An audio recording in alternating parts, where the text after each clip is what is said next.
بسم اللہ الرحمن الرحیم۔ السلام علیکم ورحمۃ اللہ وبرکاتہ۔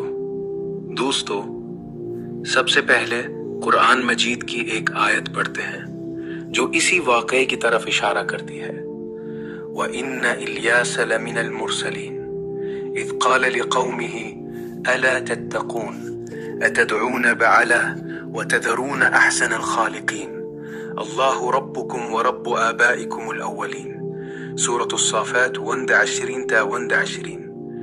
ترجمہ: اور بے شک الیاس رسولوں میں سے تھے جب انہوں نے اپنی قوم سے کہا، کیا تم اللہ سے ڈرتے نہیں؟ کیا تم بعال کو پکارتے ہو اور بہترین خالق کو چھوڑ دیتے ہو؟ اللہ ہی تمہارا رب ہے اور تمہارے پہلے باپ دادا کا رب بھی۔ اب آئیے اس کہانی کو تھوڑا لمبا اور تفصیل سے سنتے ہیں۔ قدیم زمانے میں ایک بادشاہ تھا جس کا نام اخی اب تھا۔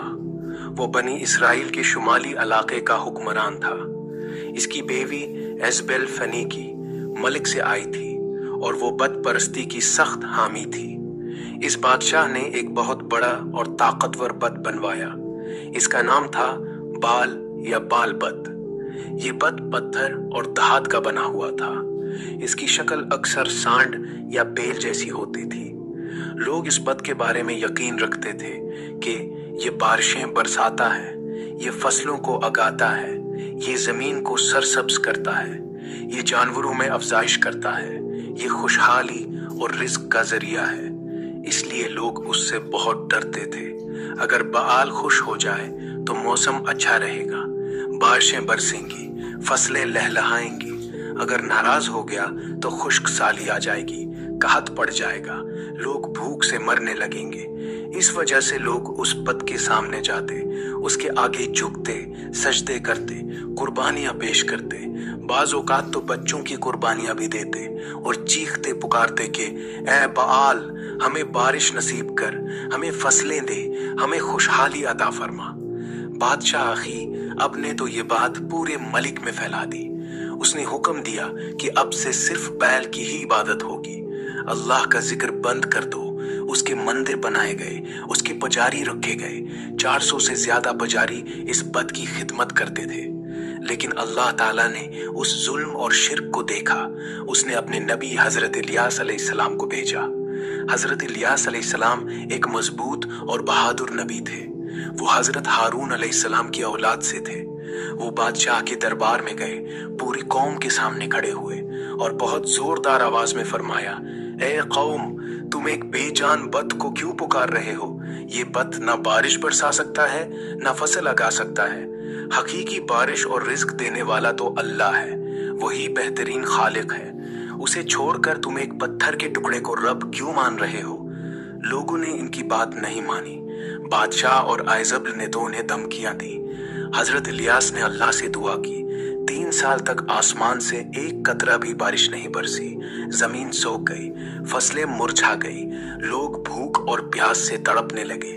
پھر ایک دن حضرت الیاس نے قوم کو چیلنج کیا، بال کے 400 پجاریوں کو بلا لو، میں اکیلے اللہ کی طرف سے کھڑا ہوں، دیکھتے ہیں کون سچا رب ہے۔ وہ سب پہاڑ پر جمع ہوئے۔ بال کے پجاریوں نے دن بھر دعائیں کی، چیخ پکار کی، لیکن کوئی جواب نہیں آیا، کوئی آگ نہیں اتری۔ پھر حضرت الیاس نے اللہ سے دعا کی۔ ایک ہی دعا میں اللہ نے آسمان سے آگ نازل کی، قربانی جل گئی، لوگ حیران رہ گئے۔ اس کے بعد حضرت الیاس نے دعا کی، بارش برسی، زمین پھر سے سرسبز ہو گئی۔ مگر افسوس، زیادہ تر لوگوں نے پھر بھی توبہ نہیں کی۔ ڈاکٹر اسرار احمد رحمت اللہ نے اپنے بیانات میں فرمایا، یہ بال شیطان کا ایک بہت پرانا فتنہ تھا۔ یہ بت پرستی کی ایک شکل تھی جو لوگوں کو اللہ سے ہٹاتی تھی۔ آج بھی یہ فتنہ مختلف شکلوں میں موجود ہے۔ لوگ پیسہ، طاقت، سائنس یا مشہور شخصیات کو رب سمجھ بیٹھتے ہیں، مگر حقیقی رب صرف اللہ ہے۔ دوستو، یہ کہانی ہمیں سکھاتی ہے، بارش، فصل، رزق سب اللہ کے ہاتھ میں ہے۔ کوئی بت، کوئی مجسمہ، کوئی انسان کچھ نہیں کر سکتا۔ اللہ ہمیں شرک سے محفوظ رکھے، حضرت الیاس علیہ السلام کی طرح توحید پر قائم رکھے، صرف اسی کی عبادت کی توفیق دے، آمین۔ اگر ویڈیو اچھی لگی تو لائک، شیئر اور سبسکرائب ضرور کریں۔ والسلام علیکم ورحمۃ اللہ وبرکاتہ۔